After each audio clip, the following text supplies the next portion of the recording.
दोस्तों, time travel के बारे में तो आप सबने कभी ना कभी सुना ही होगा।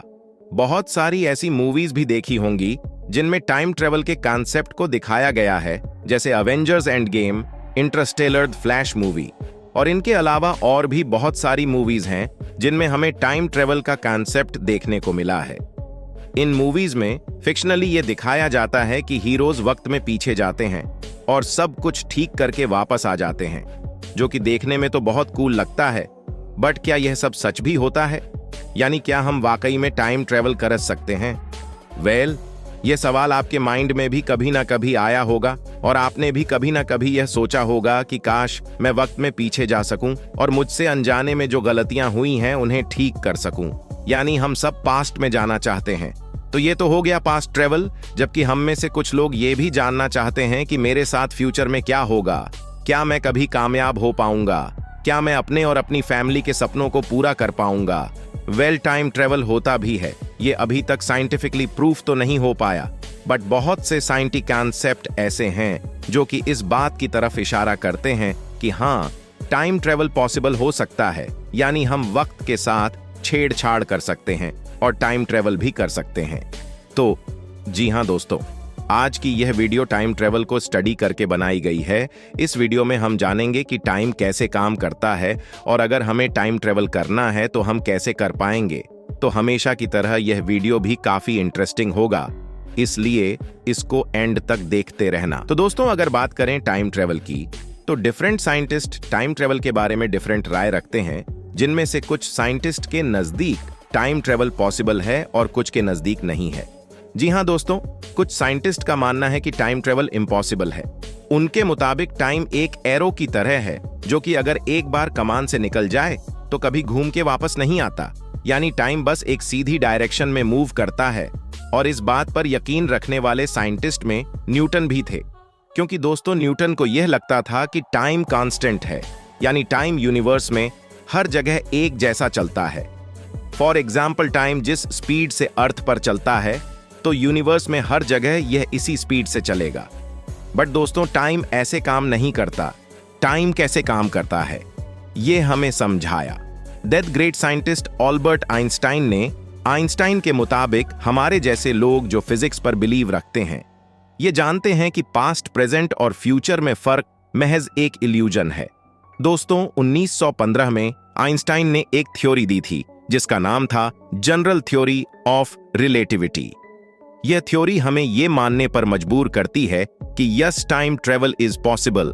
इस थ्योरी के अकॉर्डिंग स्पेस और टाइम एक सिंगल एंटिटी है, यानी ये दोनों अलग अलग नहीं हैं, बल्कि एक ही चीज है। स्पेस ही टाइम है और टाइम ही स्पेस है, जिसे सिंपली कहा जाता है स्पेस टाइम। तो जनरल थ्योरी के अकॉर्डिंग स्पेस टाइम एक फैब्रिक यानी एक कपड़े की तरह है, जिस पर जितना वजन डालोगे वो उतना ही बैंड होगा। तो आइंस्टाइन ने स्पेस टाइम को एक फैब्रिक की तरह रिप्रेजेंट किया, जिस पर उसने वजन की जगह ग्रेविटी को दिखाया। यानी ग्रेविटी जितनी ज्यादा होगी वो स्पेस टाइम में उतना ही ज्यादा कर्व पैदा करेगी। अब इसे एक एग्जाम्पल से समझो। ये है एक फैब्रिक यानी स्पेस टाइम, और इस फैब्रिक पर हम 3 ऑब्जेक्ट्स रख देते हैं, सन, अर्थ और जुपिटर। तो सन का मास और ग्रेविटी सबसे ज्यादा है, तो इसीलिए सन ने स्पेस टाइम में सबसे ज्यादा कर्व पैदा किया। दूसरा बड़ा कर्व जुपिटर ने किया, क्योंकि उसकी ग्रेविटी सन से कम है और अर्थ से ज्यादा है। और अब सबसे छोटा कर्व अर्थ ने किया, क्योंकि इसकी ग्रेविटी इन दोनों से ही कम है। यानी जिस ऑब्जेक्ट की ग्रेविटी जितनी ज्यादा होगी वो स्पेस टाइम में उतना ही ज्यादा कर्व पैदा करेगी, जिसे हम बोलेंगे स्पेस टाइम कर्वेचर। तो आइंस्टाइन के अकॉर्डिंग स्पेस टाइम कर्वेचर जितना ज्यादा होगा, टाइम उतना ही स्लो होता जाएगा, जिसे हम कहेंगे टाइम डाले, यानी टाइम का डिफरेंट तरीके से काम करना। और अगर आपको टाइम डायलेट की समझ नहीं आई तो चलो थोड़ा डिटेल से समझते हैं दोस्तों। अगर टाइम डाले की मैं आपको कोई सबसे अच्छी एग्जाम्पल दूं तो ऑफ कोर्स मैं एक ब्लैक होल की एग्जाम्पल दूंगा, क्योंकि ब्लैक होल एक ऐसी जगह है जहां यूनिवर्स की सबसे ज्यादा ग्रेविटी होती है। इनफैक्ट एक ब्लैक होल के पास इतनी ज्यादा ग्रेविटी होती है कि वो एक सिंगुलैरिटी बना देती है। अब ये सिंगुलैरिटी क्या है, चलो पहले इसे क्लियर कर लेते हैं दोस्तों। सिंगुलैरिटी एक ऐसा पॉइंट है जहां ग्रेविटी इतनी ज्यादा हो जाती है कि वह स्पेस टाइम में एक इनफिट कर्व डाल देती है। यानी एक ऐसा कर्व जो कभी खत्म नहीं होता। तो ब्लैक होल की एक्सट्रीम ग्रेविटी स्पेस टाइम में एक ना खत्म होने वाला कर्व बना देती है, जिसे हम सिंगुलैरिटी कहते हैं। बस यूं समझ लो कि ब्लैक होल की ग्रेविटी फिजिक्स के सारे लॉस को फेल कर देती है और उसके स्पेस टाइम में इतने ज्यादा कर्वेचर की वजह से वहां टाइम एक्सट्रीमली स्लो हो जाता है। फॉर एग्जाम्पल, अगर आप एक ब्लैक होल के पास कुछ मिनट रुककर अर्थ पर वापस आओगे तो अर्थ पर कई 100 साल गुजर चुके होंगे या फिर शायद कई हजार साल आपके लिए। तो वो सिर्फ कुछ मिनट होंगे बट अर्थ के लिए नहीं। और ये कॉन्सेप्ट हमें इंटरस्टेलर मूवी में भी देखने को मिला है। इंटरस्टेलर एक बहुत ही पॉपुलर साइंस फिक्शन मूवी है जिसे famous movie director Christopher Nolan ने डायरेक्ट किया था। इस मूवी में दिखाया गया है कि नासा कपर नाम के एक एक्स पायलट को एक मिशन पर भेजता है जिसका ऑब्जेक्टिव होता है यूनिवर्स में एक ऐसा प्लेनेट ढूंढना जहां इंसान जिंदा रह सके। तो उस प्लेनेट की तलाश में कूपर और उसकी टीम ब्लैक होल के सबसे नजदीक वाले प्लेनेट पर पहुंच जाते हैं। तो जैसे ही वो लोग वहां पहुंचते हैं तो कूपर बोलता है कि यहाँ टाइम जाया मत करो क्योंकि यहाँ पर 1 घंटा अर्थ के 7 साल के बराबर है। जाओ जाओ जाओ जल्दी जाओ, यहाँ 1 घंटा सा साल के बराबर है, एक लामा भी बर्बाद मत करो। तो खैर वो लोग अपना मिशन तो कंप्लीट नहीं कर पाते और जैसे ही कूपर वहां से वापस आता है तो उसकी बेटी बूढ़ी हो चुकी होती है जिसे वह अपनी आंखों के सामने मरते हुए देखता है। कूपर के लिए तो वह ब्लैक होल के पास गुजरे कुछ दिन ही थे बट उसकी बेटी के लिए वह सारी जिंदगी थी। तो दोस्तों, इस चीज को हम टाइम डायलेट कहते हैं और यह हमें एक ब्लैक होल के पास सबसे ज्यादा देखने को मिलता है। ब्लैक होल्स पर मैं ऑलरेडी एक डिटेल वीडियो बना चुका हूं जिसका लिंक आपको डिस्क्रिप्शन में मिल जाएगा और उसे मैं वीडियो के एंड स्क्रीन पर भी लगा दूंगा। तो चलो टॉपिक पर वापस आते हैं दोस्तों। आइंस्टाइन की जनरल थ्योरी ऑफ रिलेटिविटी हमें ग्रेविटी और स्पेस टाइम कर्वेचर के बारे में बताती है और स्पेस टाइम कर्वेचर हमें सिंगुलैरिटी और टाइम डालन के बारे में बताता है। तो आई होप आपको ये सारी बातें अब क्लियर हो चुकी होंगी। तो चलो आगे बढ़ते हैं और जानते हैं टाइम ट्रेवल कैसे पॉसिबल हो सकता है। तो दोस्तों, अगर बात करें टाइम ट्रेवल की पॉसिबिलिटीज की तो टाइम ट्रेवल पॉसिबल तो है लेकिन सिर्फ फ्यूचर में, पास्ट में नहीं। पास्ट में टाइम ट्रेवल करना या तो बहुत मुश्किल है या फिर एब्सोल्यूट इम्पॉसिबल है। और वह क्यों, चलो मैं समझा देता। संगीत हूं दोस्तों। दरअसल बात कुछ यूं है कि अगर हम पास्ट में जाकर कुछ चेंजिंग करेंगे तो हमारा फ्यूचर भी चेंज हो जाएगा और अगर हम फ्यूचर को ही चेंज कर देंगे तो हम कभी फ्यूचर में वापस आ ही नहीं पाएंगे। वेल, सुनने में आपको काफी कंफ्यूजिंग लग रहा होगा बट डोंट वरी, मैं आपको सब क्लियर करा दूंगा दोस्तों पास्ट ट्रेवल को समझने के लिए। वैसे तो बहुत सारी एग्जाम्पल्स हैं बट जो सबसे फेमस एग्जाम्पल है वो है द ग्रैंडफादर पैराडॉक्स।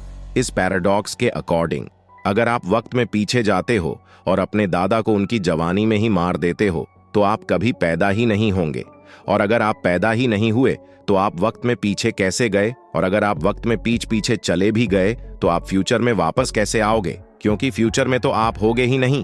ऐसे में हो सकता है कि आप किसी अलग टाइमलाइन में घुस जाओ, यानी पास्ट बदलोगा तो फ्यूचर भी बदल जाएगा और अगर आप फ्यूचर ही बदल दोगे तो आप फ्यूचर में कभी वापस आ ही नहीं पाओगे। आप शायद एक पैरेलल यूनिवर्स में चले जाओगे। और अगर आपको अभी भी समझ नहीं आया तो आप फ्लैश मूवी देख लो। उस मूवी में इस कॉन्सेप्ट को काफी अच्छे से दिखाया गया है। दोस्तों, मूवी में जब फ्लैश को पता चलता है कि वो लाइट की स्पीड से ज्यादा तेज भाग सकता है जिससे कि वह टाइम ट्रेवल भी कर सकता है, तो यह सब देखने के बाद फ्लैश डिसाइड करता है कि वह वक्त में पीछे जाएगा और अपनी मरी हुई मां को बचा लेगा। तो जैसे ही फ्लैश टाइम में पीछे जाकर फ्यूचर में वापस आता है तो वह एक अलग टाइमलाइन में आ जाता है जहां उसकी मां तो जिंदा होती ही है लेकिन बहुत सी चीजें ऐसी होती हैं जो नहीं होनी चाहिए थी। फ्लैश टाइम के साथ छेड़छाड़ करता है जिसकी वजह से वह एक पैरेलल यूनिवर्स में फंस जाता है, यानी मल्टीवर्स में। और अगर आपको मल्टीवर्स का नहीं पता तो आप मेरा ये वाला वीडियो देख सकते हो। इस वीडियो में मैंने अच्छे से एक्सप्लेन किया है कि मल्टीवर्स क्या है। दोस्तों, मान लो कि आप एक ऐसी स्पेसशिप में हो जो लाइट की स्पीड से ट्रेवल करती है।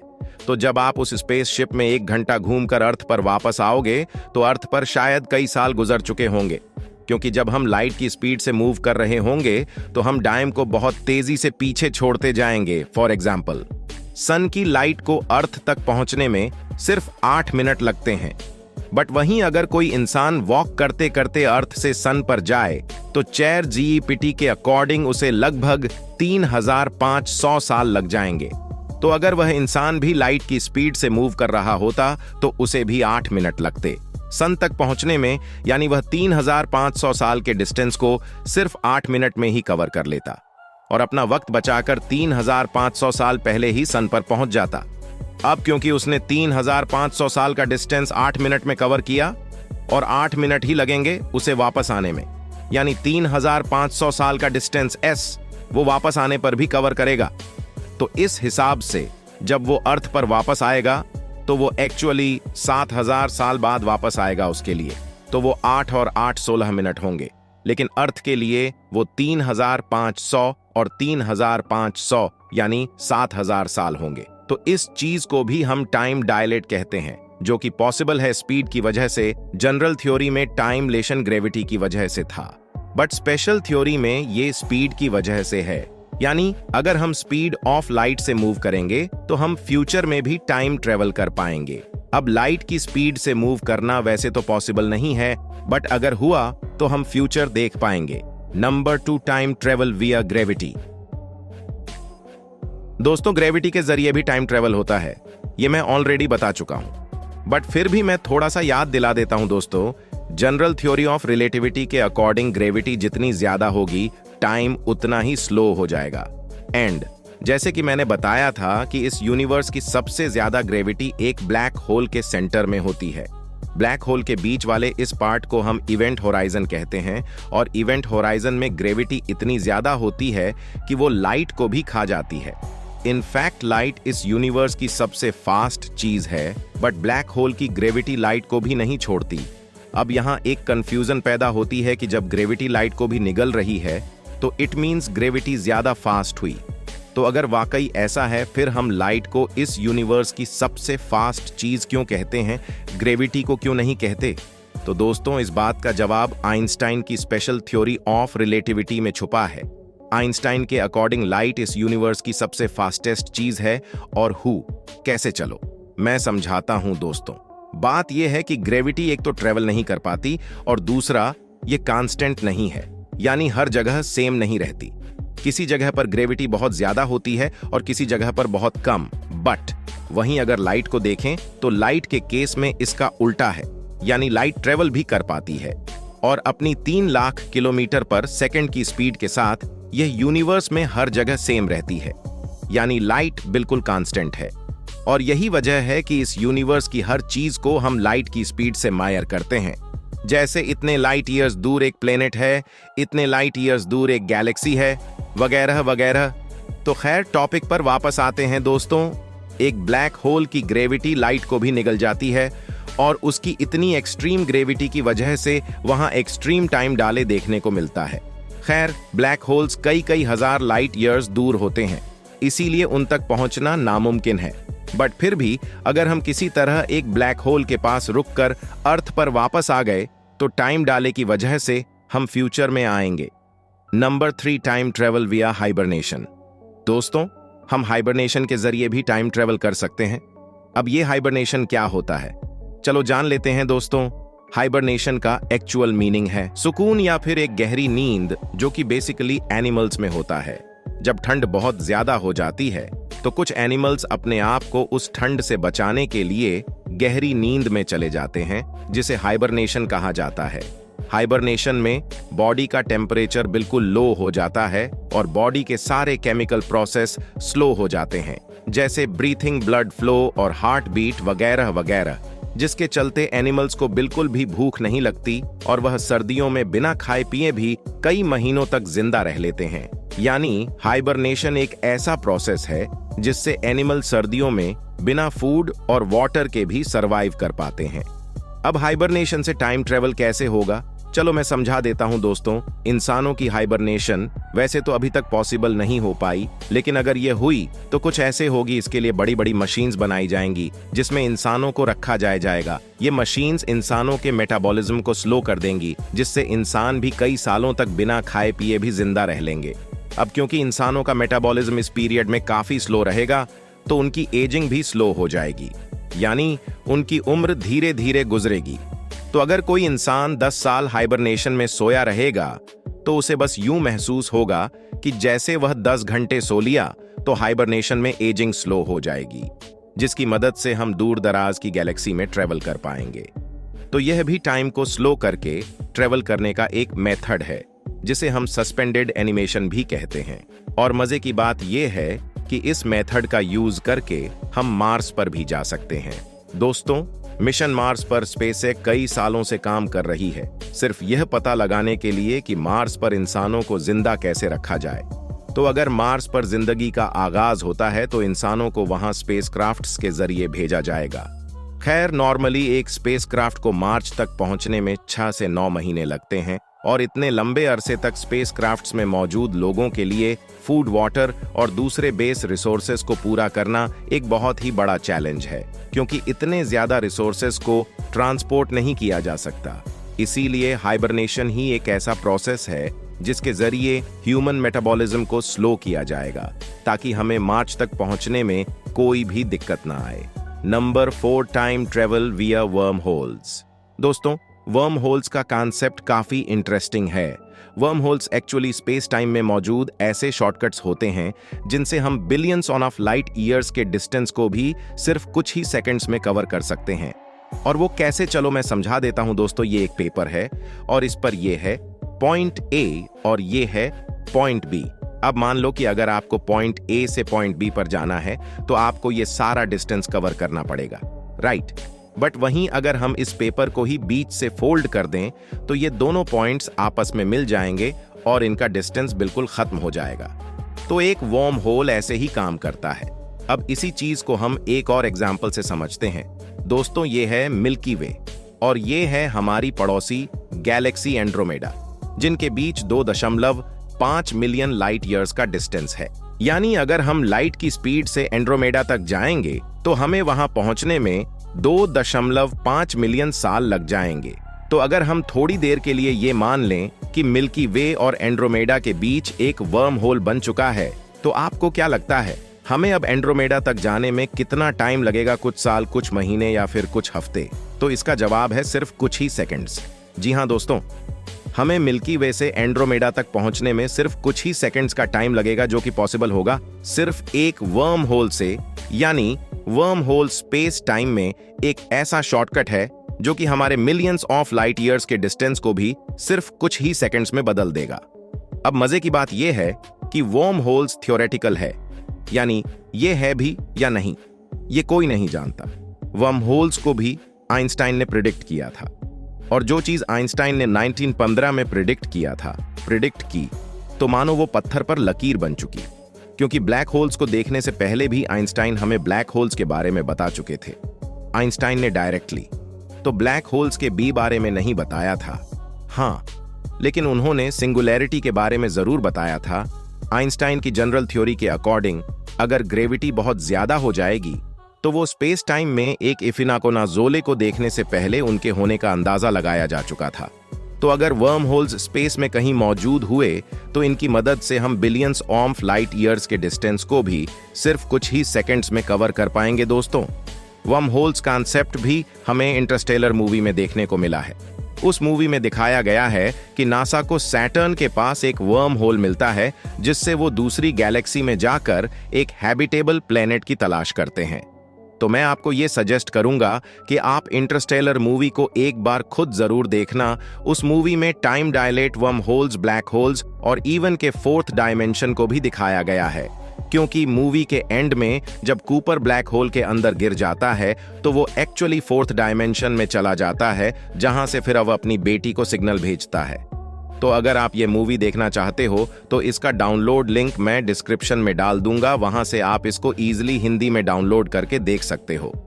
खैर, टॉपिक को कंटिन्यू करते हैं दोस्तों। वो मल हमारा आखिरी तरीका था, ट्रेवल टू फ्यूचर का।